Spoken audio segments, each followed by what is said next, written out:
जय गोपी जन वल्लभ गिरिवरधारी।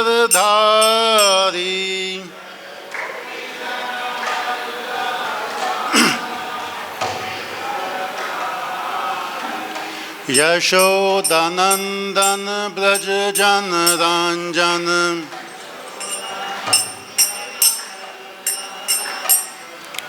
यमुना तीरवनचारी।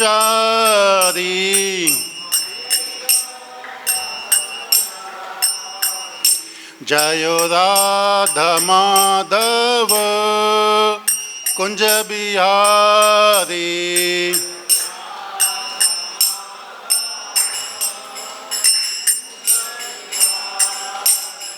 जय गोपी जन वल्लभ गिरिवरधारी।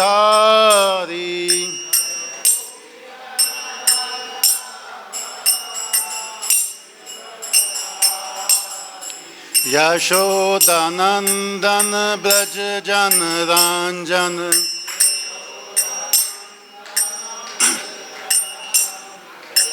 यमुना तीरवनचारी।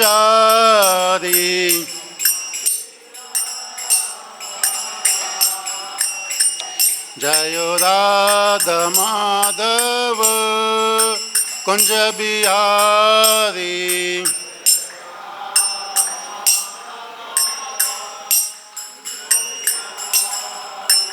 हरे कृष्णा कृष्णा कृष्णा हरे हरे, हरे राम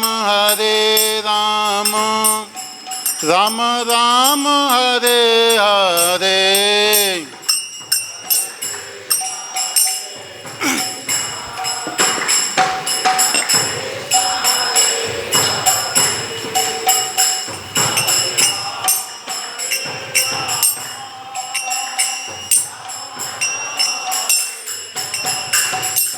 हरे कृष्णा कृष्णा कृष्णा हरे हरे, हरे राम राम राम हरे हरे।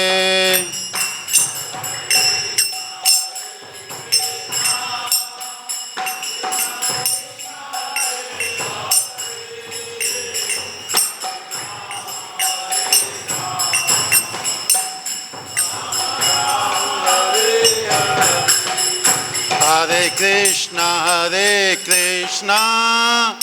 कृष्णा कृष्णा हरे हरे, हरे राम राम राम हरे हरे।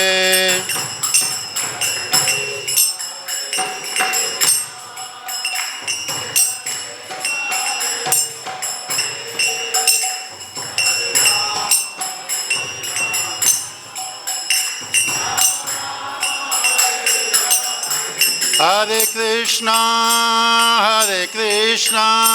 कृष्णा कृष्णा हरे हरे, हरे राम राम राम हरे हरे।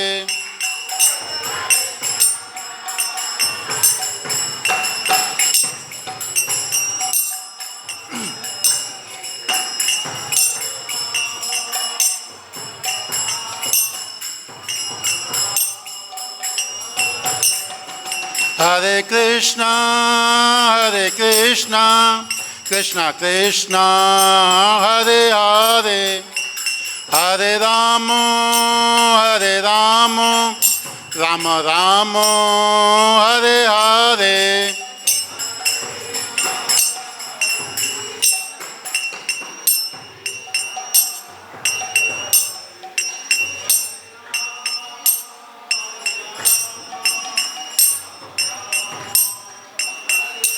जय गौरानिताय श्री श्री गौरानिताय।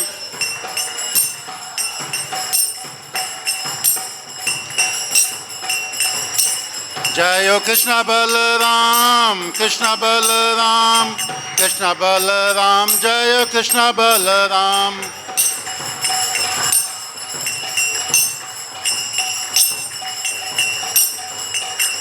जय राधा श्याम सुंदर राधा श्याम सुंदर जय राधे।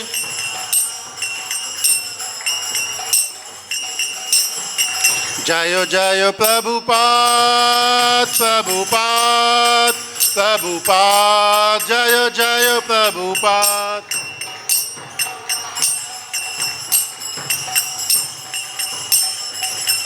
जय जय गुरुदेव गुरुदेव गुरुदेव जय जय गुरुदेव।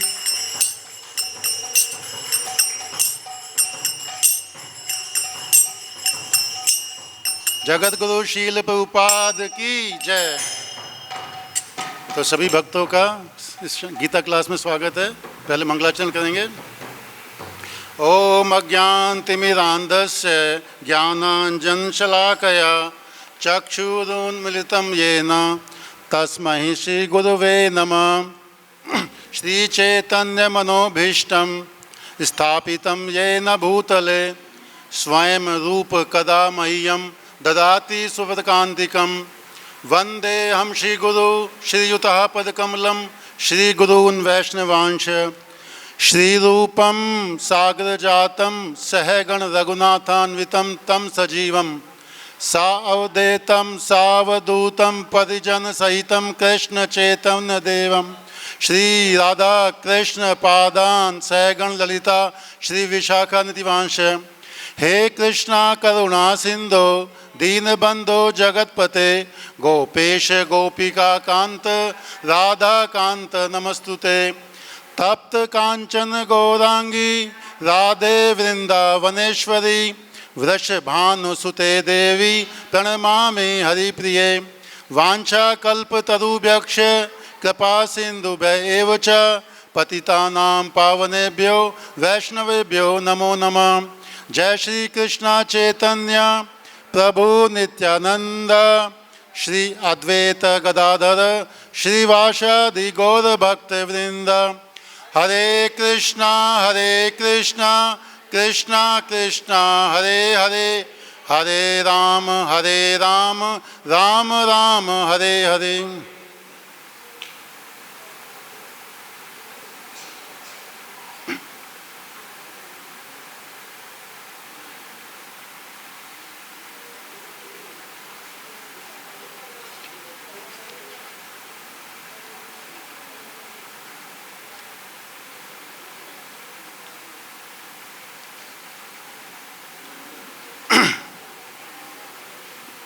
हरे कृष्णा।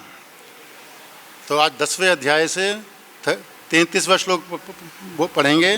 तो मेरे पीछे बोलिएगा। अक्षराणाम आकारो अस्मि। 33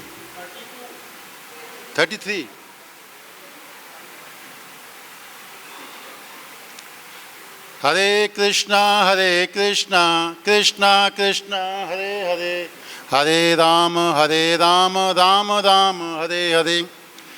अक्षराणाम अकारो अस्मि द्वंद्वा समासी कस्य च अहम एव अक्षय कालो दाताहम विश्वतो मुखः। अक्षराणाम अकारो अस्मि द्वंद्वः समासी कस्य च अहम एव अक्षय कालो धाताहम विश्वतो मुखः। अक्षराणाम अकारो अस्मि द्वंद्वः समासी कस्य च अहमेव अक्षय कालो दाताहम विश्वतो मुखः।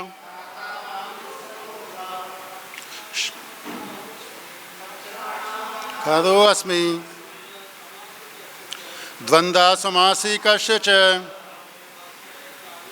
अहमेव अक्षय कालो धाताहम विश्वतो मुखम्। अक्षराणाम अकारो अस्मि द्वन्द्वा समासी कस्य च अहमेव अक्षय कालो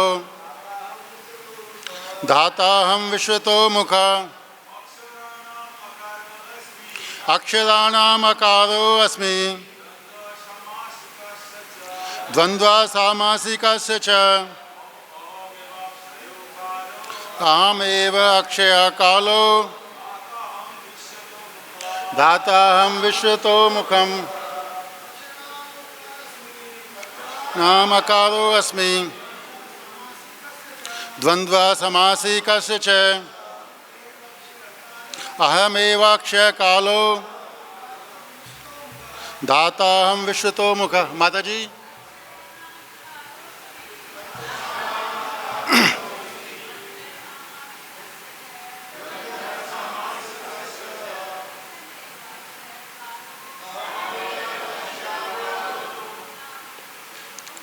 धाताहं विश्वतो मुखा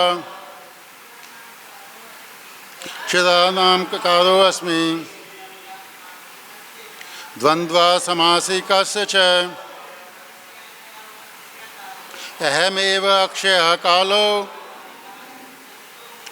धाताहं विश्वतो मुखा। शब्दार्थ अक्षराणाम अक्षरों में आकार अर्थात पहला अक्षर अस्मि हूँ द्वंद्व द्वंद्व समास समासिक समासिक शब्दों में च तथा अहम मैं हूँ एव निश्चय ही अक्षय शाश्वत काल काल समय धाता सृष्टा अहम मैं विश्वता मुखा ब्रह्मा। अक्षरों में मैं आकार हूँ और समासों में मैं द्वंद्व समास हूँ। मैं शाश्वत काल भी हूँ और सृष्टाओं में ब्रह्मा हूँ। मेरे पीछे दोहराइएगा। अक्षरों में मैं आकार हूँ और समासों में द्वंद्व समास हूँ। मैं शाश्वत काल भी हूँ और सृष्टाओं में ब्रह्मा हूँ। तात्पर्य जगत शिला प्रभुपाद द्वारा आकार अर्थात संस्कृत अक्षर माला का प्रथम अक्षर ए वैदिक साहित्य का शुभ आरंभ है। आकार के बिना कोई स्वर उच्चारित नहीं हो सकता, इसलिए यह आदि स्वर है। संस्कृत में कई तरह के सामासिक शब्द होते हैं, जिनमें से राम कृष्ण जैसे दोहरे शब्द द्वंद्व कहलाते हैं। इस समास में राम तथा कृष्ण अपने उसी रूप में हैं, अतः यह समास द्वंद्व कहलाता है। समस्त मारने वालों में काल सर्वापरि है, क्योंकि यह सबों को मारता है। काल कृष्ण स्वरूप है, क्योंकि समय आने पर प्रलय अग्नि से सब कुछ लय हो जाएगा। सृजन करने वाले जीवों में मैं चतुर्मुख ब्रह्मा प्रधान हूँ, अतः वे भगवान कृष्ण के प्रतीक हैं। जगत गुरु शील प्रभुपाद की जय। तो हम 10वें अध्याय से पढ़ रहे हैं, जिसका शीर्षक है श्री भगवान का ऐश्वर्य। अध्याय की स्टार्टिंग में भगवान कहते हैं कि फिर से मैंने बहुत परम गुह्य ज्ञान पिछले अध्याय में दिया है, अब फिर से मैं आपको परम गुह्यतम ज्ञान दे रहा हूँ, ध्यान से सुनिए। फिर भगवान ने 10.3 में बताया कि जो मुझे भगवान के तुम्हें जानता है वह सब कुछ जानने वाला है, उसके सारे पाप नष्ट हो जाएंगे। और फिर 10.8 to 10.11 चतुश्लोकी गीता में भगवान ने बताया कि भगवान ही सब कुछ है, सब चीज़ों का स्रोत हैं, और कैसे भगवान सबको बुद्धि देते हैं जो भी उनकी भक्ति में लगा रहता है। तो ये 4 श्लोक सुनने के बाद अर्जुन एकदम कहते हैं कि यस, मैं आपकी सारी बातें मान गया, आप परम भगवान हैं। और भगवान को उन्होंने कहा कि मैं ही नहीं मानता, नारद ऋषि वगैरह सभी ऋषि आपको भगवान मानते हैं। लेकिन फिर 16, 17, 18 3 श्लोकों में फिर अर्जुन जिज्ञासा करते हैं भगवान से कि आप परम भगवान हैं, लेकिन आपको हमेशा हम सब कैसे याद कर सकते हैं? कृपया हमें बताइए कि हम कैसे आपको हमेशा याद रख सकते हैं। सुबह सोते जागते, सुबह उठने से रात को सोने तक हमेशा आपको कैसे याद रख सकते हैं, आपकी क्या क्या विभूतियाँ हैं, प्लीज़ एक्सप्लेन इन डिटेल। तो भगवान ने 10.20 से 10.42 तक अपनी विभूतियाँ बताई हैं। 10.19 में भगवान बताते हैं कि मेरी इतनी विभूतियाँ हैं, सबको बताना इम्पॉसिबल है, लेकिन मैं कुछ बताऊँगा। तो भगवान 10-20 से अपनी विभूतियाँ बताने चालू करते हैं। पहले सबसे पहले बताते हैं कि क्या क्या कैटेगरी हैं, और फिर उसमें बताते हैं कि मैं उन कैटेगरी में मैं सर्वश्रेष्ठ जो चीज़ है वो मैं हूँ। एक्चुअली में तो हर चीज़ भगवान है, लेकिन जैसे अर्जुन ने पूछा था तो कैसे हम भगवान को हर जगह सुबह शाम फील कर सकते हैं, तो उसके लिए भगवान बता रहे हैं कि कैसे कैसे भगवान की किस विभूतियों में क्या क्या कौन कौन सी विभूतियाँ हैं। तो इस श्लोक में भगवान बता रहे हैं कि अक्षरों में मैं एक आकार हूँ। अगर हमने थोड़ा हिंदी संस्कृत का ज्ञान होगा तो दो होते हैं हिंदी में, स्वर और व्यंजन। स्वर ए ई आ ई ओ यही। तो स्वर में भी जो ए है, ए के बिना कोई भी शब्द पूरा नहीं होता। जैसे का है, कै होता है, का प्लस आ, ख ख प्लस आ, तो आ के बिना कोई भी शब्द पूरा नहीं होता। तो भगवान वही कह रहे हैं कि प्रभुपाद जी अपने तात्पर्य में कह रहे हैं कि वैदिक साहित्य का शुभारंभ है, आकार के बिना कोई स्वर उच्चारित नहीं है, बिना ए के हम कुछ भी उच्चारित नहीं कर सकते। तो इसलिए भगवान वो ए अक्षर हैं। द्वंद्व समास वह होता है जिसमें दो शब्द बिल्कुल बराबर उनका वो होता है, कोई मतलब किसी की प्रधानता नहीं होती है। जैसे राम कृष्ण, जलचर, यस, जो दोनों जिसमें सेम है लेकिन दोनों शब्द पूरे बोले जाते हैं, कोई इसमें कटता नहीं है, और दोनों की बराबर सेम इंपॉर्टेंस होती है। फिर भगवान बता रहे हैं कि मैं काल हूँ, अहम एव। इसमें एव शब्द पे भगवान ने थोड़ा सा नीचे के अहम एव, मैं निश्चय ही काल हूँ। और फिर बताते हैं कि षष्ठीकर्ता में मैं ब्रह्मा हूँ। तो काल इस श्लोक में बड़ा महत्वपूर्ण शब्द है। इसमें भगवान ने बड़ा स्ट्रेस देके बताया अहम एव काल, अक्षय कालो।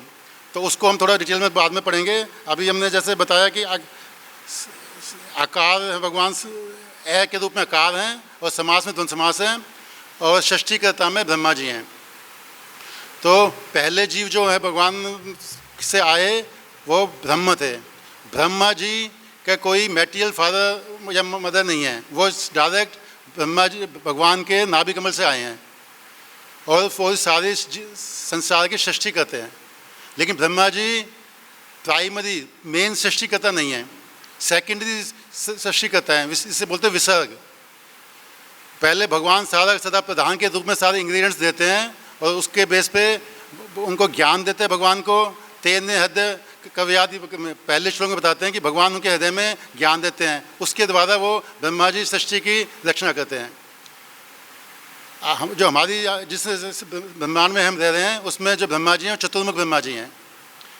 तो ब्रह्मा जी जीव तत्व हैं और सृष्टि करते हैं, पहले जीव हैं। और ब्रह्मा जी की जो देह है वो 5 तत्वों से नहीं बनी है, खाली बुद्धि से बनी है उसमें। लेकिन उनका भी मृत्यु होती है, वो जीव हैं उनकी भी मृत्यु होती है, लेकिन उनका जीवन काल बहुत लंबा होता है। लेकिन वो हैं मतलब भौतिक शरीर ही है, लेकिन बुद्धि बनी है। टोटली उनका जो शरीर जो है बुद्धि का बना हुआ है। ब्रह्मा जी को भी कई बार घमंड हो जाता है। ब्रह्मा जी भी कही हैं, एक बार आपने सुना होगा सब कथाएं। एक बार ब्रह्मा जी भगवान से मिलने वैकुंठ लोक में गए, तो उनको द्वारपालों ने रोक दिया था कि भाई किन से मिलना है। उन्होंने कहा भगवान से मिलना है। कौन है आप? मैं ब्रह्मा हूँ। तो उन्होंने भगवान जाके बताया कि ब्रह्मा जी आए हैं। तो भगवान ने कहा कि जाके पूछो कौन से ब्रह्मा जी आए हैं। तो ब्रह्मा जी चकित हो गए कि मेरे अलावा भी कोई ब्रह्मा है क्या। तो उन्होंने कहा जाके उनसे बताओ कि मैं 4 मुख वाला सनक सनातन आदि का फादर जो हूँ, मैं वो ब्रह्मा हूँ। तो ब्रह्मा जी कहते ठीक है आने दो। जब वो जाके देखते हैं वहाँ पे, तो ब्रह्मा जी भगवान से पूछते हैं कि क्या इस सृष्टि में मेरे अलावा भी कोई ब्रह्मा है। तो कहते हैं रुको। फिर भगवान उनको दिखाते हैं कि अपनी माया से कि वहाँ पे इतने सारे ब्रह्मा जी प्रकट हो जाते हैं, जिनके किसी के 10 मुख होते हैं, किसी के 100 मुख होते हैं, किसी के 1000 मुख होते हैं। तो जो उस समय फिर भगवान ब्रह्मा जी को पता लगता है कि मैं भी एक तुच्छ जीव हूँ, भगवान के आगे मेरी कोई वो नहीं है। तो लेकिन जीवों में सबसे प्रधान ब्रह्मा है। तो भगवान कहते हैं कि सृष्टि करता हूँ मैं ब्रह्मा हूँ। फिर जो मेन चीज़ भगवान ने सृष्टि में बताई है कि मैं शाश्वत काल हूँ। इससे अगले श्लोक में ही पहले भगवान 34वें श्लोक में भगवान फिर से बताते हैं, मृत्यु सर्वहरम च मृत्यु सर्वहरा च अहम, सभी हरने वालों में, काल में मैं मृत्यु हूँ। तो काल के रूप में भगवान ही मृत्यु हैं। काल शाश्वत है। ये जो गीता में हम बेसिकली 5 चीज़ों का अध्ययन करते हैं। गीता में कुछ 5 सब्जेक्ट हैं, कोई बता पाएंगे? किसको पता है? पूरी गीता में 5 सब्जेक्ट हैं, विषय सब्जेक्ट हैं। एक एक करके कोई बताना चाहें? कर्म रह गया, कर्म भी है 5, ईश्वर, जीव, काल, कर्म और प्रकृति। इनमें से 4 शाश्वत हैं और खाली कर्म जो है वो शाश्वत नहीं है। काल भी शाश्वत है, लेकिन काल की वजह से सब चीज़ क्षीण हो जाती रहती है। समय के प्रभाव से सब चीज़ क्षीण हो जाती है, लेकिन काल इटसेल्फ इज शाश्वत। भगवान यहाँ भी कह रहे हैं कि मैं शाश्वत काल हूँ। काल का प्रभाव, काल है तो आध्यात्मिक जगत में भी, लेकिन आध्यात्मिक जगत में काल का कोई प्रभाव नहीं होता। वहाँ पर सब कुछ चिन्मय है, सब कुछ इटर्नल है, कोई पास्ट प्रेजेंट फ्यूचर नहीं है आध्यात्मिक जगत में। केवल खाली भौतिक जगत में काल है, पास्ट प्रेजेंट और फ्यूचर। और प्रति क्षण जैसे जैसे काल बीतता है, हर क्षण हमारी मृत्यु हो रही है। इसी तरह जो ये भगवान अपनी जो विभूतियाँ बता रहे हैं गीता में, श्रीमद् भागवतम के 11वें अध्याय में उद्धव जी को भी ये सारी विभूतियाँ बताते हैं। चैप्टर 11.36 में, सॉरी 11.16 में, उसमें जस्ट रेफरेंस लिए मैं बता रहा हूँ। श्लोक 11, 16, 10 में भगवान बताते हैं कि मैं काल हूँ। 11, 16, 12 में बताते हैं कि मैं आकार शब्द ए हूँ। 11, 16, 22 में बताते हैं भगवान मैं ब्रह्मा हूँ। और फिर 11, 16, 39 में बताते हैं भगवान कि मेरी इतनी ज़्यादा ओपुलेंसीज हैं कि मैं भी उनको काउंट नहीं कर सकता। मैं काउंट करना भी चाहूँ ना तो मैं अपनी विभूतियों को बता नहीं सकता। श्रीमद् भागवतम के 11, 16, 39 में बताते हैं। इसी तरह इसी अध्याय के 41वें श्लोक में भगवान कहते हैं कि मेरी इतनी विभूतियाँ हैं, खाली एक मैं अपने स्पार्क से, एक खाली अणु मात्र से पूरी सृष्टि धारण कर लेता हूँ। तो आप इतनी ज़्यादा जानने की जरूरत नहीं है, बस इतना जान लो कि मैं एक अपने अणु मात्र से पूरी सृष्टि को धारण कर सकता हूँ। तो इस तरह सबसे पहले हमें इस श्लोक की बैकग्राउंड पता चलनी चाहिए कि हम क्यों क्या पढ़ रहे हैं, भगवान क्यों बता रहे हैं कि भगवान की इतनी विभूतियाँ हैं, इतनी मतलब अनलिमिटेड क्वालिटीज़ हैं। हम लोग भगवान खुद भी काउंट नहीं कर पाते अपनी क्वालिटीज़ को। अनंत जी जो हैं अनादिकाल से अपने अनंत मुखों से भगवान का गुणगान कर रहे हैं, उनकी क्वालिटी का गुणगान कर रहे हैं, लेकिन वो आज तक पूरी नहीं हो पाई हैं, क्योंकि हर क्षण भगवान की जो गुण हैं, भगवान की जो विभूतियाँ हैं बढ़ती रहती हैं। तो इसलिए भगवान ने कुछ चीज़ें बताई हैं जिससे कि हम लोग समझ पाएँ कि भगवान कितने महान है, कितने विशाल हैं, उनको कैसे हमेशा याद किया जा सकता है। जैसे जल में मैं टेस्ट हूँ जल का, वनस्पतियों में ये हूँ, पक्षियों में मोर हूँ, उसमें जानवर हूँ, शस्त्रकर्ता में मैं ये हूँ। इस तरह से सारी विभूतियाँ बताई हैं कि हम जान सकें कि भगवान कैसे हैं। तो सारा पर्पज क्या है इसको बताने का भगवान का, कि हम हमेशा भगवान को याद रख सकें। अर्जुन ने क्यों पूछा है सब कुछ, कि हम कैसे भगवान को हमेशा याद रख सकें। हमेशा हम मतलब सभी लोग तो फुल टाइम आध्यात्मिक कार्यकलाप में नहीं हैं, अब सब अपनी भौतिक जगत में अपनी क्रियाएं भी करते रहते हैं। तो कैसे अपनी भौतिक ज़िंदगी को जीते हुए भी हम भगवान को हमेशा याद रख सकते हैं। तो उसलिए भगवान ने बताया है कि कैसे अब हम विभूतियों को याद करते हैं। विभूतियाँ वैसे तो ये क्या कहते हैं इम्पर्सनल हैं, जैसे टेस्ट है, रूप है, ये सब इम्पर्सनल हैं, लेकिन जब उनको हम सोचेंगे तो भगवान का रूप ध्यान आएगा हमें। इसके द्वारा हम भगवान को याद कर सकते हैं।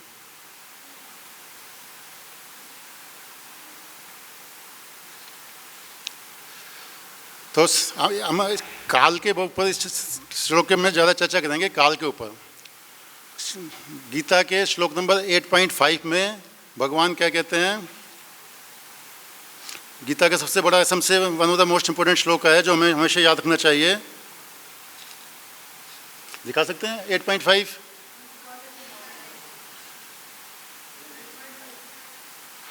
अंतकाले च मामेव स्मरण मुक्त्वा कलेवरम या पदयाति स सद्मद्भावम याति नास्ति अत्र संशया। जीवन के अंत में जो केवल मेरा स्मरण करते हुए शरीर का त्याग करता है वह तुरंत मेरे स्वभाव को प्राप्त करता है, इसमें रंच मात्र भी संदेह नहीं है। तो काल की हम डिस्कस करते हैं कि काल क्या है। भगवान खुद काल हैं और मृत्यु के रूप में, काल के रूप में, मृत्यु के रूप में भीष्मदेव की जो मृत्यु हुई, जो उन्होंने चाहा वैसे मिला। वो चाह रहे थे भगवान मेरे सामने मरते हुए उस रूप में, जिस रूप में वो चाहते थे भगवान ने उस रूप में उनका दर्शन किए। और जब तक मैं ना कहूँ, जब तक मेरे सामने भगवान खड़े रहे। आप लोगों ने पढ़ी होंगी भीष्मदेव की स्तुति, इतनी अच्छी स्तुति हैं, इतनी अच्छी स्तुति हैं। तो उसमें सारा कैसे जो भगवान को जो परफेक्शन ऑफ लाइफ है, जो मृत्यु चाह रहे थे वैसी उनकी मृत्यु उनको मिली कि भगवान कृष्ण खुद उनके सामने रहे। रामायण में हम पढ़ते हैं कि जटायु खुद भगवान राम ने, चाहे वो अपने प्रयास में विफल हो गए, लेकिन भगवान राम ने खुद उनके अपनी गोदी में लेके उन्होंने प्राण त्यागे, उनका अंतिम संस्कार किया। चैतन्य चरितामृत में पढ़ते हैं श्री हरिदास ठाकुर, वो तो नामाचार्य हैं, हमेशा ही भगवान का नाम लेते थे, लेकिन कैसे भगवान श्री चैतन्य महाप्रभु ने कैसे उनका अंतिम संस्कार किया, उनको लेकर नाचे, उनकी मृत्यु शुरू को लेके नाचे, पूरा बड़ा फीस्ट किया। तो ऐसी मृत्यु जीवन का परफेक्शन है।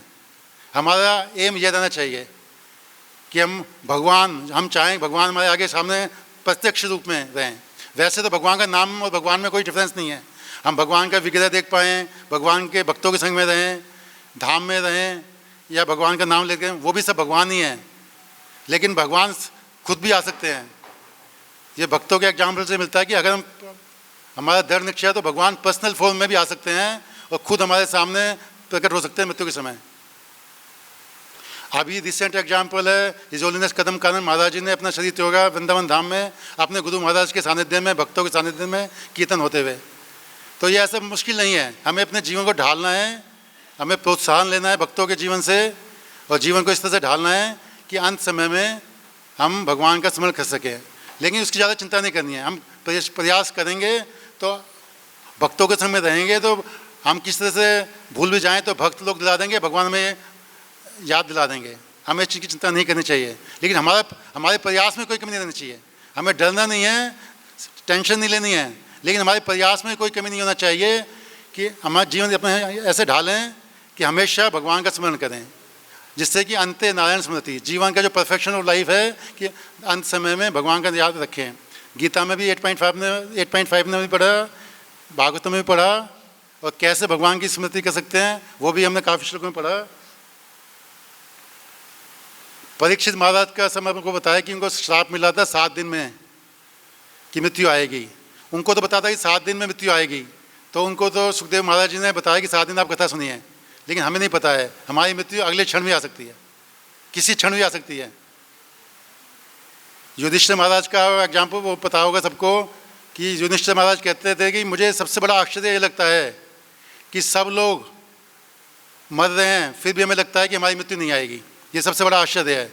हम सब लोग देख रहे हैं कि मृत्यु, सबको मृत्यु आ रही है, हमारे परिवार में जानने वाले सबकी मृत्यु आ रही है, लेकिन हमें लगता है कि हमें मृत्यु नहीं आएगी। तो हमें हमेशा याद रखना चाहिए कि हमें यह शरीर त्यागना है, और जब शरीर त्यागेंगे तो हमारे साथ कुछ नहीं जाएगा। कोई भी हमारा भौतिक पोजीशन जो है हमारे साथ नहीं जाएंगी। जिसको हम इकट्ठा करने में सारा इतना कष्ट सह रहे हैं, कुछ भी साथ नहीं जाएगा। परिवार, भौतिक संपत्ति कुछ हमारे साथ नहीं जाएगा। सिर्फ जो हमने भक्ति की है वही साथ जाएगी।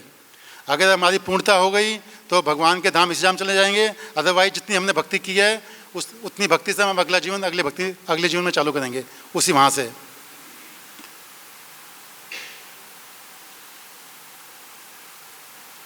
समय की इम्पोर्टेंस के बारे में कुछ 2 चीज़ हम बताएंगे।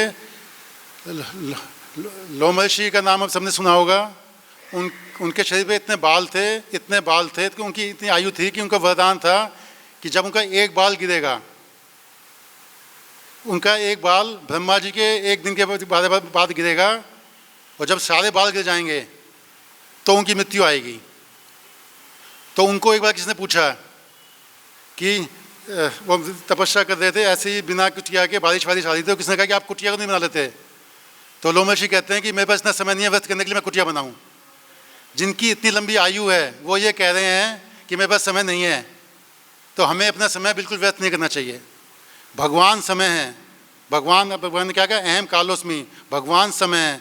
हमें समय का बहुत सदुपयोग करना चाहिए।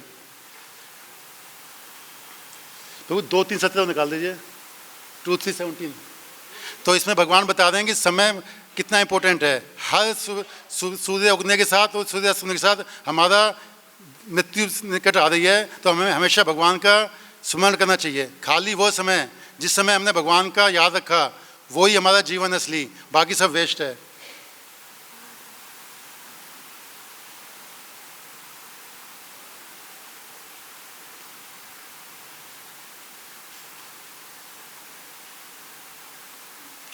आयुर्हरति वै पुंसान उद्यन अस्तम च यन्नशो तस्यर्ते यत् क्षीणो नीता उत्तम श्लोक वार्तया।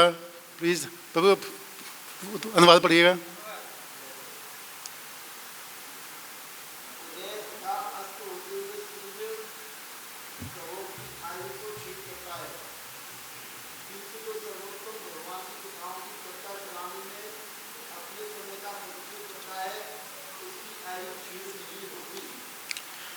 तो यहाँ पे क्या बताया जा रहा है कि डेली सुबह उगने सूर्य उगने से और सूर्य अस्त होने से हमारी मृत्यु हो रही है, डेली हम आयु कम क्षीण हो रही है। लेकिन जो समय हमने भगवान को याद करने में लगा दिया, भगवान के गुणों को, उत्तम श्लोक का बात है, उत्तम श्लोक भगवान का नाम है, उत्तम श्लोक की वार्ता में जो समय लगाया है खाली वही हमारा फल है, हमने कुछ कमाया है। बाकी सब तो लॉस ही लॉस है, वो हमारा प्रॉफिट है।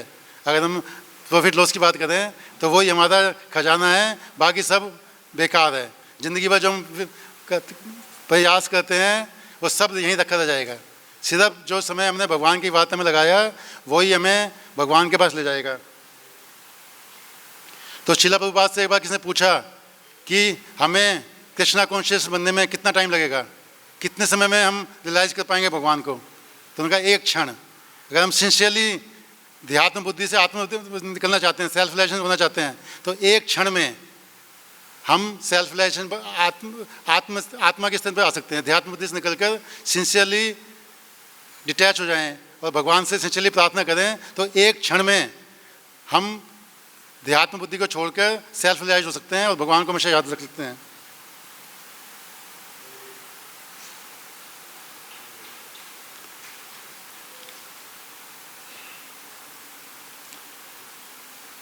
खटवांग महाराज का भी आपको पता, अभी समय है 2-3, खटवांग महाराज के बता जाते हैं। खटवांग महाराज भी बड़े बड़े योद्धा थे और देवताओं को सहायता करने के लिए युद्ध करने गए। तो युद्ध में उन्होंने देवता को जिता दिया था। तो देवता ने पूछा कुछ वरदान मांगो, क्या वरदान मांगोगे? तो उन्होंने कहा बस मुझे इतना बता दीजिए कि मेरी मृत्यु कब आएगी। तो उन्होंने कहा अगले क्षण ही आपकी मृत्यु आएगी। तो उन्होंने एक क्षण में ही अपना सारा मन और बुद्धि को एकाग्र करके भगवान को सरेंडर कर दिया। तो हमारा सारा प्रयत्न यही होना चाहिए कि कैसे हम हमेशा भगवान को याद रखें। काल के रूप में भगवान कभी भी आ सकते हैं, तो हमें उससे डरना नहीं चाहिए। चूहे, मतलब बिल्ली का एग्जाम्पल सुना होगा, बिल्ली जब चूहे को भी मुँह में रखती है तो चूहे के लिए तो मृत्यु है, लेकिन अपने बच्चे को रखती है तो उसके लिए वो माँ है। तो भगवान हमसे हमें डरना नहीं चाहिए। भगवान हमारे लिए बड़े भक्तवत्सल पिता हैं, तो हमें हमेशा भगवान को याद रखेंगे तो भगवान मृत्यु के रूप में हमारे आगे गले लगाएंगे और अपने धाम ले जाएंगे।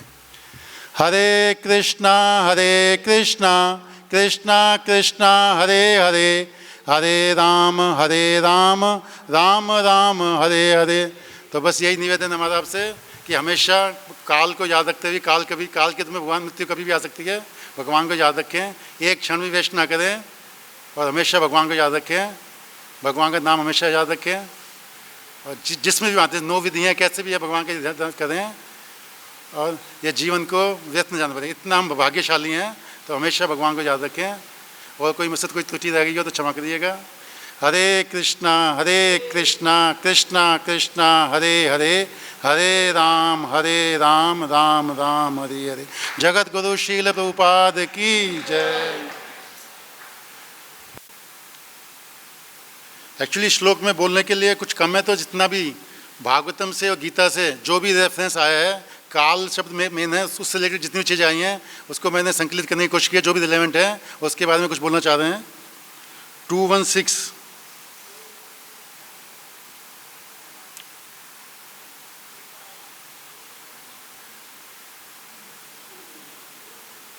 एतावान सांख्य योगाभ्याम सर्वधर्म परिनिष्ठया जन्म लाभ परम पुंसाम अंते नारायण स्मृति।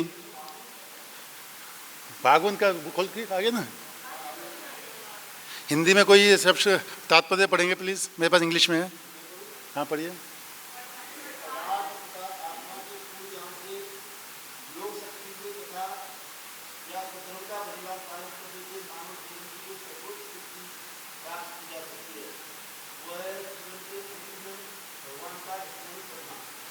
तो प्रभुपाद जी क्या कह रहे हैं, हाईएस्ट परफेक्शन, परम सिद्धि क्या है ह्यूमन लाइफ की, वो किसी भी चीज़ से जो आइदर बाय कंप्लीट नॉलेज, ज्ञान से, भौतिक ज्ञान से, आध्यात्मिक ज्ञान से, योग से, योग सिद्धियों से, या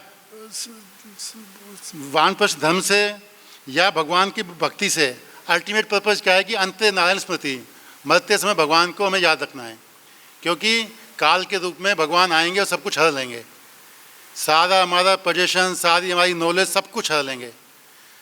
अनलेस हम भगवान को याद न रख, भगवान को याद कर पाए तो ही हमारा जीवन सफल है। अदरवाइज सारा जो हमने प्रयास किया है भक्ति के अलावा, भक्ति तो हमने जितनी भी की है, भगवान ने 240 में बताया कि भक्ति हमने जितनी भी की होगी वो नष्ट नहीं जाएगी। अगर हमारी परफेक्शन हमें नहीं होती है तो अगले जन्म में हम वहीं से स्टार्ट करेंगे, लेकिन बाकी जितना भी हमारा ज्ञान है, कर्म योग जो भी हमने किया है वो सब बेकार हो जाएगा अगर हमने अंत में नारायण की स्मृति नहीं की। तो जो सेम चीज़ गीता में बताई गई थी वो सेम यहाँ पे बता रहे हैं कि अंते नारायण स्मृति, और वो कैसे कर सकते हैं वो इससे पिछले श्लोक में बताया है, बहुत ही महत्वपूर्ण श्लोक है। तस्मात् भारत सर्वात्मा, इससे पहला श्लोक 2:1-5, तस्मात् भारत सर्वात्मा भगवान ईश्वरो हरि श्रोतव्य कीर्तितव्यश्च स्मृतव्य क्षतव्यम्।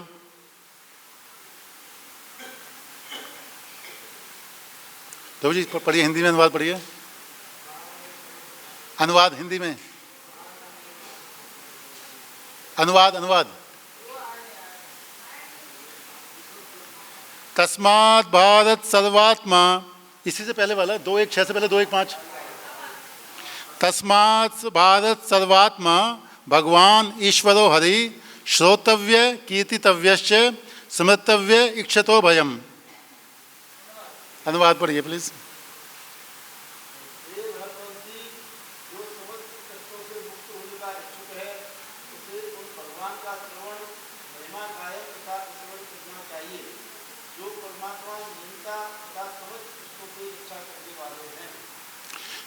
तो सुखदेव जी क्या कह रहे हैं, स्टार्टिंग है सुखदेव जी महाराज का, ये शायद पहला या दूसरा श्लोक है, पहला श्लोक ही बोल रहे हैं, उससे पहले तो उन्होंने मंगलाचरण किया है कि परीक्षित महाराज को क्या कहते हैं कि सबसे पहले तस्मात् भारत सर्वात्मा भगवान ईश्वर हो हरि, सबसे पहले तो हमें जानना चाहिए कि भगवान सबकी आत्मा है, जो हरि हैं वो सबके आत्मा हैं, और हमें उसको याद करने के लिए क्या करना चाहिए, उनके बारे में सुनना चाहिए, श्रोतव्य है, कीर्तितव्य, उनका गुणगान करना चाहिए, उनके गुणगानों को सुनना चाहिए, उनके गुणगानों को करना चाहिए, स्मृतव्य, उनका हमेशा स्मरण करना चाहिए। जब उनके बारे में सुनेंगे और बोलेंगे तो स्मरण अपने आप ही आएगा, उसके लिए अलग से प्रयास करने की जरूरत नहीं होगी। इच्छित आप, इससे हमारे सारे भय दूर हो जाएंगे और हमारे सारे कष्टों से छुटकारा मिल जाएगा। तो 2:1-6 में भगवान ने बताया कि अंते नारायण स्मृति, सुखदेव महाराज जी, और नारायण की स्मृति कैसे होगी, जब हम पूरे जीवन भर भक्ति का जो 9-fold प्रोसेस है, स्मरणम, कीर्तनम, स्मरणम, पाद सेवनम, वंदनम, अर्चनम, दास्यम, अर्चनम और आत्मनिवेदनम, कोई एक आधा रह गया हो तो कुछ बता देना, नहीं तो 9 सबको पता है कि किसी ना किसी प्रोसेस है, लेकिन सबसे जो पहले दो हैं वो सबसे इंपॉर्टेंट है, श्रवणम और कीर्तनम। बिना श्रवण किए तो हम ये भी नहीं बता पाएंगे भगवान कौन है, भगवान हम सुनने से ही हमें पता लगता है कि भगवान कौन है। तो श्रवण तो भक्ति प्रोसेस का स्टार्टिंग पॉइंट है। कीर्तनम 2 तरह से होता है, भगवान का गुणगान करना और चांटिंग करना। तो चांटिंग महिमा भी हमें कैसे पता लगती है, सुनने से। जब तक हम सुनेंगे नहीं तो हम भगवान का जप कैसे कर पाएंगे। भगवान का जप भक्ति की सबसे इम्पोर्टेंट, कलयुग के लिए सबसे इम्पोर्टेंट विधि है, लेकिन जब तक हमें उसकी इंपॉर्टेंस नहीं पता पाएगी सुनने से तो हम वो कर नहीं पाएंगे। तो इसलिए यहाँ पे श्लोक में 3 चीज़ों को इम्पोर्टेंट बताया, तस्मात् भारत सर्वात्मा भगवान ईश्वरो हरि श्रोतव्य कीर्तितव्यश्च स्मृतव्य इष्यता भयम। तो हमेशा सुबह शाम एटलीस्ट जो हम ज़िंदगी की भौतिक जीवन में लगे हुए हैं उनको एटलीस्ट सुबह और शाम हमारा ऐसा प्रयास करना चाहिए। अगर मंदिर के पास है तो मंदिर में जाके सुने भगवान के बारे में, अदरवाइज़ घर में बैठ के ऑनलाइन या कैसे भी सुने। भगवान की कथाओं को हमें डेली सुनना चाहिए, डेली भगवान के गुणगान को डेली सुनना चाहिए। जब तक हम नहीं सुनेंगे कि मन चंचल है, भागेगा इधर उधर। जितना हम सुनेंगे, एक ही चीज़ को बार बार सुनेंगे। प्रभुपाद जी का कोई भी गीता या भागवतम कोई भी ग्रंथ उठाएंगे तो शायद ही कोई ऐसा पन्ना हो जिसमें ये ना लिखा हो कि भगवान कृष्ण परम भगवान है। बार बार रिपीट करेंगे तो कहीं जाके कोई पॉसिबिलिटी है कि ये हमें दिमाग में बैठ जाए कि कृष्ण परम भगवान हैं, हम उनके दास हैं और हमारे जीवन का उद्देश्य है हमेशा उनकी सेवा करना है और उनको याद रखना है। पूरा भक्ति का प्रोसेस का और पूरा इवन जो मानव जीवन का उद्देश्य यही है। सुबह शाम, कम से कम सुबह और शाम एटलीस्ट हमें भगवान के बारे में सुनना चाहिए। शिला प्रभुपाद जी ने जो हमें मॉर्निंग प्रोग्राम दिया है उसमें सब कुछ कवर होता है। सबसे पहले भगवान के हम गुणगान करते हैं, मंगलारती के द्वारा भगवान का दर्शन करते हैं विग्रहों का, फिर भगवान का जाप करते हैं, फिर कथा सुनते हैं, भगवान भक्तों के संग में प्रसाद लेते हैं। तो और जहाँ धामवास भी हो जाता है, इसमें जो भक्ति का एक मुख्य अंग है धामवास।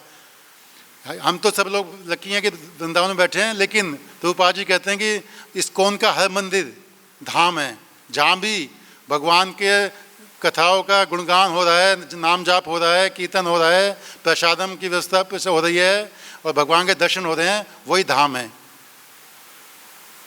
तो प्रभुपाद जी ने हमें इतना सुंदर मॉर्निंग प्रोग्राम दिया है। पूरे संसार में इतने मंदिर बनाए हैं पूरा, जहाँ पे हमेशा हम भगवान भक्तों का संग में ये भगवान को हमेशा याद रख सकते हैं। अकेले भगवान को स्मरण करना बहुत मुश्किल है। काफ़ी एग्जाम्पल्स हैं, लोग अगर भक्तों के संग से हटे हैं तो वो उनका पतन हुआ है, लेकिन भगवान इतने भक्तवत्सल हैं कि उनको फिर से अपनी तरफ खींच लेते हैं। एक बार जो भक्ति में आ जाता है वो चाहे पतन भी हो जाए लेकिन भगवान उसको जाने नहीं देते। हमने पिछले श्लोक में 9.31 पढ़ा था, क्षिप्रम भवति धर्मात्मा कौनते है पति जाने ही ना मैं भक्ता विनश्यति। एक बार जो भक्ति में आ गया उसका कभी विनाश नहीं होगा। तो हमें कभी हम मन नहीं लगे तो उसके लिए धैर्य बनाने के लिए, ये प्रोत्साहन के लिए वो श्लोक हैं, लेकिन हमें अपने प्रयास में कभी चूक नहीं करनी चाहिए। हमेशा 9.14 में क्या क्या है, सततम कीर्तयन्तो मां। सततम, लोग कहते हैं कि कहाँ लिखा है कि भगवान का नाम हमें नहीं लेना चाहिए, 16 माला करनी चाहिए। तो प्रभुपाद ने कहा 9.5 प्रभुपाद ने कहा मैंने खाली 16 माला करने के लिए कहा है। भगवान ने कहा सततम कीर्तयन्तो मां। सततम मतलब 24 घंटे निरंतर भगवान का नाम लेना चाहिए। इतना करेंगे तो कुछ चांस है कि हम मरते समय शायद भगवान का नाम ले पाएँ। हमें निरुत्साहित होने की जरूरत नहीं है। हमें कॉन्सेप्ट समझ रहे हैं यहाँ पे कि भगवान काल हैं, काल के रूप में मृत्यु के रूप में भगवान आते हैं और सब कुछ हर लेंगे। अगर हमने भगवान को याद नहीं किया, हमें घबराने की जरूरत नहीं है कि अगर भगवान के मरते समय भी याद नहीं आ पाए, क्योंकि इतने बड़े ऋषि भी प्रार्थना कर रहे हैं कि हो सकता ना याद आ पाएँ। एक बड़े राजा हुए थे कुलशेखर महाराज, उन्होंने एक अपनी प्रेयर्स लिखी जो मुकुंद माला शोध के नाम से हैं। उसमें भी उन्होंने प्रार्थना की कि हे भगवान, मैं चाहता हूँ कि मेरी मृत्यु अभी आ जाए, क्योंकि मैं अभी आपको याद कर पा रहा हूँ, लेकिन मुझे पता नहीं कि मृत्यु के समय में सारी इंद्रियां काम करने बंद हो जाती है। हमें आँखों से दिखता नहीं है, सुनता नहीं है, सारा शरीर बिल्कुल निर्जीव हो जाता है, मतलब इंद्रियां वश में नहीं रहती हैं और ना ही कंट्रोल में रहती हैं। तो बड़ा मुश्किल होता है। पूरा हम प्रयास करेंगे तो ही हम भगवान को याद कर पाएंगे। थोड़ा सा आपको भक्तों को ध्यान देना चाहिए इसमें कि दो चीज़ें पहले चल रही हैं। पिछला यहाँ पे तो हम जो ये वर्णन हो रहा है कि इसी जन्म में भगवान के पास चले जाएं, भक्ति की पूर्णता हासिल इसी जन्म में कर लें, इसलिए इसको बार बार रिपीट किया जा रहा है कि बहुत ही हमें सावधानी से पूरी ज़िंदगी भर भगवान का नाम लेना पड़ेगा, भगवान को याद रखना पड़ेगा, जिससे कि हम भगवान को याद कर पाएँ। ये तो है कि इसी then it is guaranteed we will go back to godhead in this particular lifetime. लेकिन हमें इससे हतोत्साहित नहीं होना चाहिए। एक बार हम भक्ति में आ गए हैं तो श्रील प्रभुपाद ने कहा है कि अगर हम करते रहे तो हम जरूर इसी जीवन में जाएंगे, अदरवाइज अगले जन्म में चलाएंगे। जब ब्रह्मा के जीवन काल में देखते हैं तो कुछ जीवन काल भी ज़्यादा लंबे नहीं हैं, कुछ भी नहीं है। तो इसलिए हमें इस चीज़ से हटाई। लेकिन अगर हमारा दृढ़ निश्चय यह है कि हम इसी जीवन में भगवान के धाम जाना चाहते हैं, क्योंकि बड़े हम लकी है कि हमें मानव जीवन मिला है, भक्तों का संग मिला है, प्रभुपाद जी के आश्रम में आ गए हैं, तो हमारा प्रयास पूरा रहना चाहिए कि हम इसी जीवन में भगवान के पास जाएं। परफेक्शन ऑफ लाइफ, क्या 2:16 में क्या कहा था कि परफेक्शन ऑफ लाइफ क्या है? अंते नारायण स्मृति। जब तक वो नहीं होगा तो भगवत धाम इसी जन्म में जाना गारंटेड नहीं है। अगर अंते नारायण स्मृति होगी तो भगवान के पास इसी जन्म में जाना गारंटेड है। जैसे अजामिल ने तो सबको पता ही है, जिंदगी भर पाप किए थे, लेकिन भगवान का स्मरण कर लिया तो उसको भगवान के कुछ दिन तपस्या करने के बाद फिर से भगवान मिल गए।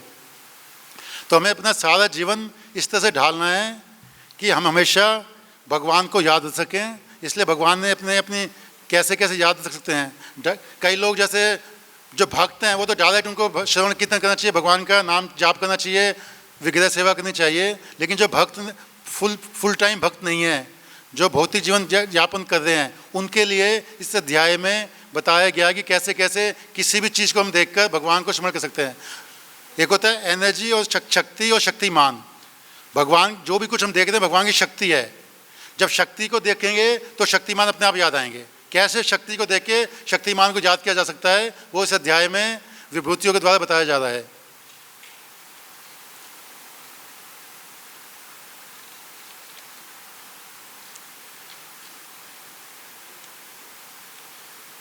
तो भक्तों के जीवन से हमने बड़े एग्जाम्पल हैं जिनकी बड़ी ग्लोरियस लाइफ मिली है। कुछ एग्जाम्पल तो भागवत में दिए हुए हैं, जैसे भीष्म देव में आते हैं। जो नॉन डिवोटीज हैं तो भगवान मृत्यु के रूप में आते हैं। अभी मैं कुछ दिन पहले ही इंग्लिश में जो अपना श्रीमद् भागवतम हो रही है उसमें कंस का वध की लीला चल रही थी, तो उसमें प्रबोधन सरस्वती महाराज बताते हैं कि जो नॉन डिवोटीज हैं उनके लिए कृष्ण मृत्यु के रूप में आते हैं, और जो डिवोटीज हैं उनके लिए मृत्यु कृष्ण के रूप में आती है। तो जो भक्त हैं वो कोई मृत्यु से डरते नहीं, वो तो कृष्ण है, मृत्यु कृष्ण के रूप में आती है। लेकिन जो नॉन डिवोटीज हैं वो डरते हैं, कृष्ण उनके सामने मृत्यु के रूप में आते हैं। समझे आप लोग कुछ? हाँ, कृष्ण मृत्यु बन के आते हैं, लेकिन जो डिवोटीज हैं उनके लिए मृत्यु भी कृष्ण बन के आती है। तो हमारे जो ये पूरा जो जीवन है एक परीक्षा है। हमारा फाइनल एग्जाम क्या है? मृत्यु के टाइम पर हम भगवान को याद कर पाएंगे या नहीं। जैसे श्लोक में बताया है, अंत काले च मामेव स्मरण मुक्त्वा कलेरम। जो अंत काल में मेरा स्मरण करते हुए शरीर त्यागता है तो वह मेरे स्वभाव को प्राप्त करता है, इसमें कोई संदेह नहीं है। तो जो पूरा हमारा जीवन है ये एक परीक्षा है, और हमारा आखिर में एग्जाम होगा मृत्यु के समय कि हम वो परीक्षा में पास हुए नहीं। अगर भगवान को याद कर पाए तो हम पास हो गए, अदरवाइज हम फेल हैं। तो ऐसा नहीं है कि हम ये श्लोक पढ़ लें कि हम मृत्यु के टाइम पे भगवान को याद कर लेंगे और हम भगवान के धाम पहुँच जाएंगे। इतना आसान नहीं है। पूरे जो हम जिंदगी भर करेंगे वही हमें मृत्यु समय याद आएगा, वो भी जरूरी नहीं है। अगर हम जीवन भर भी मृत्यु करते रहेंगे तो संभावना है, लेकिन फिर भी हो सकता है कि हम ना याद कर पाएँ। इसमें एक भागवतम का श्लोक है जिसमें नाभि मुनि प्रार्थना करते हैं कि हे भगवान मृत्यु के समय हम आपको याद कर पाएँ। मैं श्लोक दिखाना चाहूँगा। तो जो 5-3-12 है, बड़ी अच्छी प्रेयर है।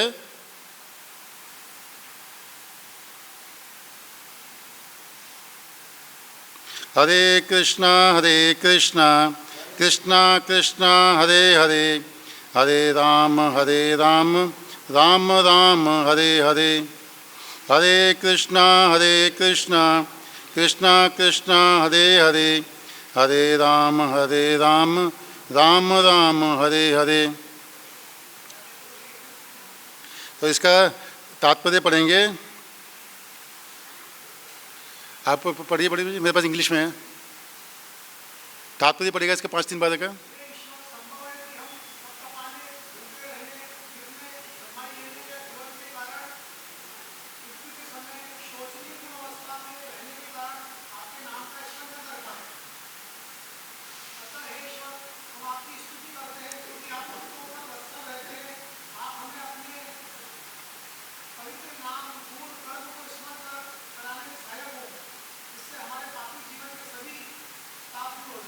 तो ये प्रार्थना बड़े ऋषि में नहीं कर रहे हैं। नाभि भी महाराज के, नाभि जी का कोई यज्ञ चलता था, नाभि जो किंग थे पूरे पृथ्वी के, उनके बिहार पे ऋषि कर रहे हैं भगवान से प्रार्थना।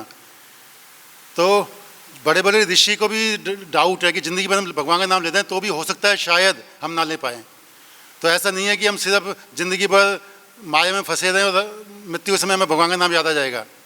भगवान की कृपा से पॉसिबल है, लेकिन जनरली नहीं होता ऐसे।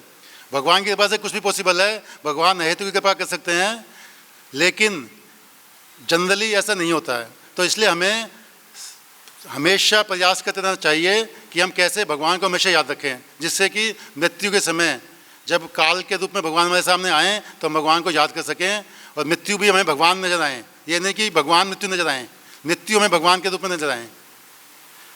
पूरा ज़िंदगी का पर्पज हमारा यही है।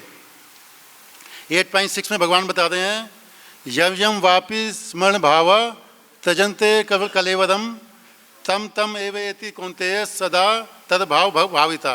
हे कुंती पुत्र, शरीर त्यागते समय मनुष्य जिस जिस भाव का स्मरण करता है वह उस भाव को निश्चित रूप से प्राप्त करता है। तो जिस मृत्यु के समय अगर भगवान को याद रखेंगे तो भगवान के धाम में जाएंगे, लेकिन हमारे उस समय कोई भी ख्याल आएगा, भौतिक ख्याल आएगा, किसी भी चीज़ का ख्याल आएगा, तो हमारा अगला जन्म उसी हिसाब से हमारा बनेगा। भरत महाराज की कथा सब जानते हैं, इतने बड़े भक्त थे, सब कुछ छोड़कर यंग एज में जंगल चले गए। पूरा राजपाट, पूरे विश्व के राजा थे, बहुत अच्छी पत्नी थी, सब कुछ छोड़कर तपस्या करने चले गए। लेकिन एक हिरण के बच्चे में आसक्ति हो गई, तो मृत्यु के समय उनको वो याद रहा, तो अगले जन्म में वो हिरण बन के आए। लेकिन ये तो भगवान ने एक लीला के लिए दिखाया था, हमें दिखाने के लिए कि माया में हम अप टू भाव स्टेज तक भी हम गिर सकते हैं। हमें हमेशा माया से चौकन्ना रहना चाहिए। ऐसा नहीं है कि हम बस भक्ति में आ गए हैं तो हम भक्ति में आने से माया का मतलब तो चालू होता है। प्रभुपाद जी कहते थे, एक बार प्रभुपाद जी प्रार्थना कर रहे थे, तो उनके शिष्य ने पूछा कि आप क्या प्रार्थना कर रहे हैं? तो प्रभुपाद जी ने कहा कि मैं ये प्रार्थना करता हूँ कि मुझे माया से हमेशा, ये भगवान माया से बचा के रखो। तो मतलब सारे सबको माया कभी भी किसी को प्रभाव कर सकती है। हमें डेली भगवान से प्रार्थना करनी चाहिए कि हम माया में ना फंसें। हम अपने प्रयासों से माया से नहीं बच सकते हैं, माया से बचाएंगे भगवान ही, मायापति जो हैं। लेकिन हमें प्रार्थना करनी चाहिए और सावधान रहना चाहिए। तो इसलिए यहाँ पर सभी ऋषि भी प्रार्थना करते हैं कि अंतकाल में हमें भगवान का स्मरण हो, वो प्रार्थना करते हैं। चौथे स्कंद में एक पुरंजन कथा आती है, बड़ा लंबा टॉपिक है, जिसमें वो अपनी पत्नी से बड़ा आसक्त था, तो अगले जन्म में वो एक सुंदर स्त्री के रूप में आता है। तो जनरली हमारे जो भौतिक लोग होते हैं, मरते समय क्या नज़र आता है कि पत्नी याद आती है, बच्चे याद आते हैं, किसी को अपनी तिजोरी की चाबी बताना याद आता है, किसी को कुछ याद आता है, इस तरह की भौतिक चीज़ें याद आती हैं। भगवान को अंत समय में याद करना बहुत मुश्किल है।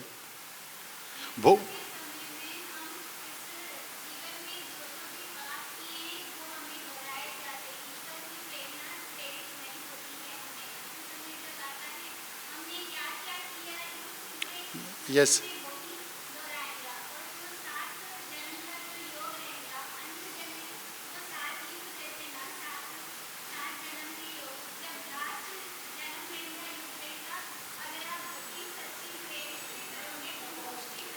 ठीक है माता जी, थैंक यू। बाद में डिस्कस करेंगे, अभी क्लास के बाद में आपसे डिस्कस करेंगे इन चीज़ों को। तो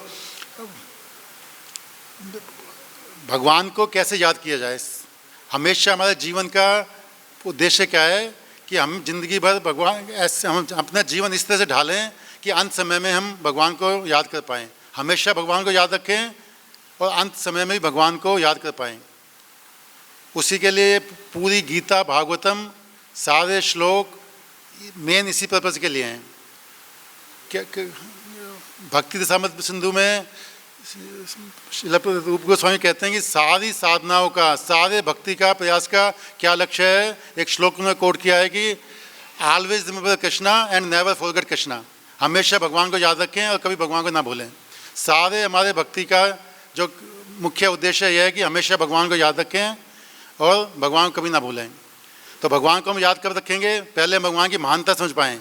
जब भी हम उनको प्रयास करेंगे हमें मोटिवेशन होगा कि भगवान कितने महान हैं। इसलिए भगवान हमें अपनी विभूतियाँ बता रहे हैं कि मैं भगवान कैसे पावरफुल हैं। सब चीज़ों में सबसे पावरफुल भगवान ही हैं। जो भी शक्ति हम देख रहे हैं सब भगवान की दी हुई शक्ति है। किसी बलशाली में जो बल है वो भगवान का दिया हुआ है। सूर्य में जो तेज है भगवान का दिया हुआ है। चंद्रमा में जो तेज है वो भगवान का दिया हुआ है। तो कैसे हम भगवान को याद रख सकते हैं? तो यही हमारे जीवन का उद्देश्य है। फिर 7वें श्लोक में भगवान क्या कहते हैं? तस्मात् सर्वेषु कालेषु माम अनुस्मर युध्य च मयि अर्पिता मनोबुद्धिम मामेव एष्यसि न संशय। हे अर्जुन, तुम सदैव कृष्ण रूप में मेरा चिंतन, तुम्हें सदैव कृष्ण रूप में मेरा चिंतन करना चाहिए और साथ ही युद्ध करने के कर्तव्य को भी पूरा करना चाहिए। भगवान ये नहीं कहते कि सब कुछ छोड़ के मुझे याद करो। अर्जुन क्षत्रिय थे तो भगवान से क्या कह रहे हैं? माँ मनुष्मर युद्ध है, अपनी जो ड्यूटी हैं उसके हिसाब से अपनी ड्यूटी करते रहो और मुझे याद रखो। भगवान ने कभी नहीं कहा कि गीता में कहीं भी कि सब कुछ छोड़ दो और सिर्फ बंद करो। 4 आश्रम दिए हुए भगवान ने, 4 आश्रम और 4 वर्ण दिए हुए हैं। उसी हिसाब से अपने आप को भगवान को सबको काम करना है। क्षत्रिय को क्षत्रिय के हिसाब से काम करना है, वैश्य को वैश्य के हिसाब से अपना जीविका अर्जन करनी है। जो ब्राह्मण है उसका काम है कि यहाँ वेदों को पढ़ना और लोगों को पढ़ाना, और जो शूद्र हैं उनको तीनों जो हैं उनकी सेवा करनी होती है। और 4 आश्रम हैं। ब्रह्मचारी आश्रम में ज्ञान अर्जित किया जाता है गुरु के निर्देशन में, गृहस्थ में थोड़ा अपना जीवन निजाम किया जाता है और बाकी 3 लोगों के पालन करने के लिए धन इकट्ठा किया जाता है। वानप्रस्थ में डिटैचमेंट के मोड में जाते हैं हम, और संन्यास में टोटली भगवान की भक्ति में जाते हैं और लोगों को प्रचार करते हैं। तो भगवान यहाँ पर ये क्या बता रहे हैं कि हमें हमेशा अपने जीवन को इस तरह से ढालना चाहिए कि हमेशा भगवान के समर्पित हो सकें। कर्मों को मुझे समर्पित करके हम जो भी कुछ कर रहे हैं वो भगवान के लिए करें, और मन व बुद्धि को मुझ में स्थिर करके। मृत्यु के समय भगवान को आसान याद करना इतना आसान नहीं है। मन को भी हमें भगवान में लगाना पड़ेगा और बुद्धि को भी। मन बड़ा चंचल है। तो हम ये शायद हमने लास्ट टाइम भी डिस्कस किया था कि सबसे पहले शरीर है कि इंद्रियां हैं, उसके ऊपर मन है, मन के ऊपर बुद्धि है और बुद्धि के ऊपर आत्मा है। तो बुद्धि से हम मन को कंट्रोल कर सकते हैं। अगर हम बुद्धि से ये जान ले बुद्धि से कि भगवान ही सब कुछ है, बुद्धि के बारे में इतना सुन के बार बार श्रवण करके, जितना हम श्रवण करेंगे डेली हम श्रवण, इसलिए प्रभुपाद जी ने डेली सुबह भागवतम और शाम को गीता की क्लास का हर मंदिर में वो किया है, सिस्टम बनाया है, जिससे कि हम डेली अपने कार्यकलाप करते हुए भी 8-9 घंटे ड्यूटी करने के बाद भी सुबह और शाम भगवान को हमेशा याद रखें, जिससे कि मन हमारा बुद्धि से हम जान पाएँ कि हमारा उद्देश्य क्या है और मन को हम कंट्रोल कर पाएँ, और साथ ही अपनी इंद्रियों को भगवान की सेवा में लगाने की कोशिश करें। मन एवं बुद्धि से को स्थिर करके हम मुझको प्राप्त कर सकोगे।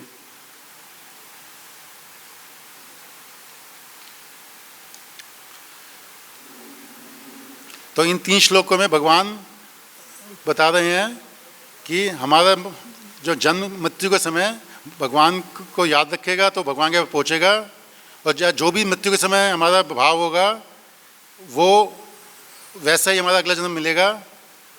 और मृत्यु के समय भाव कैसे आएगा? हम हमेशा भगवान को याद रखेंगे। ये 3 श्लोकों में ये समझिए, ऐसे बताइए।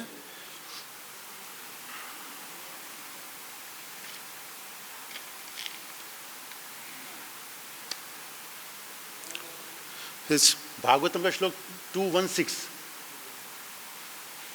ये बहुत ही सुखदेव जी महाराज ने बहुत ही इंपॉर्टेंट श्लोक बोला है। इसको हम पढ़ना चाहेंगे कि जीवन का उद्देश्य क्या है। 216